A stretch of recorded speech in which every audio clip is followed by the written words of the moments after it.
По скоро 2 месеци блокада и неколку протести падна договор за Русино. Институциите се обврзаа да најдат нова локација за регионална депонија во рок од 5 години. Општина Гостивар итно ќе издаде градежна дозвола за санација на Русино. Граѓаните ќе ја тргнат блокадата откако документите ќе ги одобрат со потпис сите полошки општини. Договорот беше постигнат на состанок меѓу министерот за екологија Насер Нуредини, представници на иницијативата Стоп Русино и градоначалникот Арбен Таравари. Санацијата на Русино е во првата фаза од проектот за управување со отпад.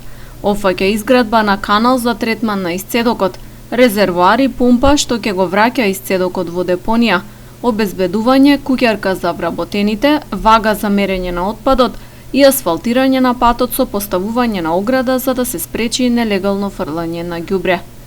По ова, треба да следува втората фаза со изградба на стандардна депонија со постројка за третман на отпадот, како и на претоварни станици, набавка на камиони за собирање и транспорт на ѓубрето, набавка на контейнери за селекција на отпадот и комплетно затварање на постоечките 74 диви депонии во Полошко.